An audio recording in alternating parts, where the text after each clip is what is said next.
నమస్తే అండి. నా పేరు doctor Jagadish Kumar. Senior consultant physician, geriatrician, internal medicine specialist in KIMS hospitals. So, ఈరోజు ముఖ్యంగా ఎప్పటినుంచో చాలామంది పేషెంట్స్‌కి, చాలామంది ఇంటర్వ్యూస్‌లో చాలా సార్లు చెప్తూ ఉంటానండి. పెద్దవాళ్ళు అంటే as an internal medicine specialist and an expert on geriatrics. Geriatrics అంటే ఎల్డర్లీ ఏజ్ గ్రూప్‌ని చూసే స్పెషాలిటీ స్పెసిఫిక్‌గా. అంటే వాళ్ళని హోలిస్టిక్‌గా చూసుకోవాలండి. అంటే ఊరికనే నేను ఇదొక అవయవమే చూస్తాను, నేను హార్ట్ ఒకటి చూస్తాను, కిడ్నీ ఒకటి చూస్తాను అంటే కుదరదు. ఎందుకంటే మనకి ఒక ఏజ్ దాటిన తర్వాత అన్ని రకాల ప్రాబ్లమ్స్ ఉంటాయి. అన్ని రకాల ప్రాబ్లమ్స్‌ని మనం అడ్రెస్ చేస్తూ హోలిస్టిక్‌గా ఒక సింగిల్ ప్రిస్క్రిప్షన్ వాళ్ళకి ఇవ్వాల్సిన అంశం ఉంటుంది.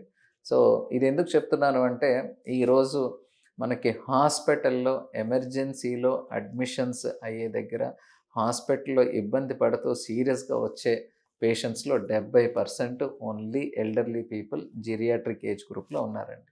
సో, ఈ ఈ ఈ 70% ఆఫ్ అడ్మిషన్స్ కూడా మనకి అరికట్టదగిన అడ్మిషన్స్ దాంట్లో మోర్ దెన్ 50%.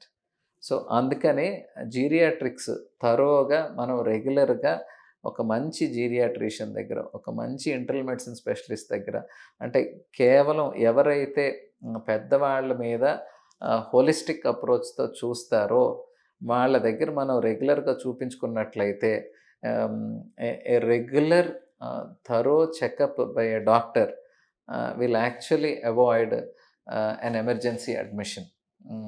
ఎందుకు అంత ఇన్సిస్ట్ చేస్తున్నాను అంటే, ఈరోజు హాస్పిటల్‌కొచ్చే కేసెస్ అన్నీ కూడా కేవలం నెగ్లిజెన్స్‌కి గురయ్యి, మనం ఇంటి దగ్గర పట్టించుకోకుండా, థరోగా ఫాలో అప్ చేయకుండా, డాక్టర్ చెప్పిన మాట వినకుండా, తీసుకోవాల్సిన మందులు సరైన టైంలో, సరైన సమపాళంలో తీసుకోకుండా ఉన్న వాళ్ళు మాత్రమే హాస్పిటల్‌లో ల్యాండ్ అవుతున్నారు. దీంట్లో I still say it is absolute lack of awareness. ఎవరి దగ్గరికెళ్ళాలి, ఏమి చూపించుకోవాలి అనే అవగాహన లేకపోవడం, కన్‌ఫ్యూజను, చాలామంది డాక్టర్ల దగ్గర తిరగడం అనేది తరచుగా చూస్తున్న ప్రాబ్లమ్ అండి. దీంట్లో ఈరోజు స్పెసిఫిక్‌గా నేను మాట్లాడాల్సనుకున్న అంశం ప్రివెన్షన్ ఆఫ్ ఫాల్స్ అంటే పడిపోవడం. పెద్దవాళ్ళు మల్టిపుల్ ప్రాబ్లమ్స్ ఉంటాయి అందరికి తెలిసినవే. డయాబెటిస్ నుంచి, హైపర్ టెన్షన్ నుంచి cardiac problem, previous stroke, osteoarthritis, muscle weakness, loss of weight ఇన్ని ప్రాబ్లమ్స్‌తో అంటే డెఫినిట్‌గా 20 ఏళ్ళు, 40 ఏళ్ళులో వాళ్ళకున్న స్ట్రెంగ్త్‌కి, 65కి, 70కి వాళ్ళకున్న స్ట్రెంగ్త్‌కి చాలా తేడా ఉంటదండి. వీళ్ళని చాలా డెలికేట్‌గా చూసుకోవాల్సిన టైము. వాళ్ళు స్ట్రెంగ్త్ ట్రైనింగ్ చాలా ఇంపార్టెంట్. సో, ఈ ఈ falls and prevention of falls ఒక్కసారి గాని పెద్దవాళ్ళు కింద పడడం జరిగితే, ఒక్కసారి కింద పడడం వల్ల హాస్పిటల్‌లో అడ్మిట్ అవ్వడం జరిగితే, ఇది it is a recurrent story. So, అసలు నంబర్ 1 ఫాల్స్ అవ్వకుండా మనం ప్రివెంట్ చేయడానికి థరో చెకప్స్ జరగాలి. తర్వాత ఒకసారి ఫాల్ జరిగితే ఎందుకు జరిగింది? న్యూరలాజికల్ ప్రాబ్లమా? అంటే బ్రెయిన్‌లో గాని, నరాల్లో గాని ఏమన్నా ప్రాబ్లమ్ ఉందా? హార్ట్ లెవెల్‌లో సర్క్యులేషన్‌లో ప్రాబ్లమ్ ఉందా? లేకపోతే మజిల్ వీక్‌నెస్ వల్ల ప్రాబ్లమ్ ఉందా? లేకపోతే కొత్తగా ఏదైనా ఇన్ఫెక్షన్ వల్ల ప్రాబ్లమా?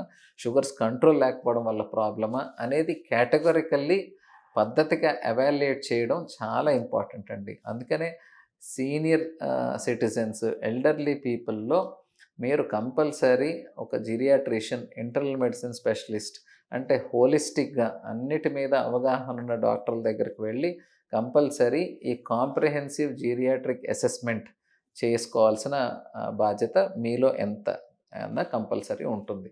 సో, అందుకనే ఒక్కసారి మనం ఫాల్ అయితే తరచుగా మళ్ళీ ఫాల్స్, తరచుగా హాస్పిటల్ అడ్మిషన్స్ దీనివల్ల ఫ్యామిలీ మీద చాలా ఇంపాక్ట్ ఉంటదండి. Financial burden, emotional burden and social burden. So, అందుకని దాని బదులు మనం 3 నెలలకొకసారి కరెక్ట్ డాక్టర్ దగ్గర మనం ఫాలో అప్ చేసుకుంటే, మీరు ఒక్క అడ్మిషన్ అవాయిడ్ చేయగలిగిన you will save lot of money, you will save lot of time for your family members and you will save lot of emotional trauma. So, make sure me correct doctor దగ్గర correct treatment correct అయిన టైంలో జరగాలి. So, మేము ఇక్కడ స్పెసిఫిక్‌గా ఈ geriatric age group వాళ్ళకి ఈ ఫాల్ ప్రివెన్షన్ స్ట్రాటజీస్ అసెస్మెంట్ చేసి వాళ్ళకి సరైన రికమెండేషన్స్ అండ్ అడ్వైస్ ఇవ్వడం జరుగుతుంది. నమస్తే.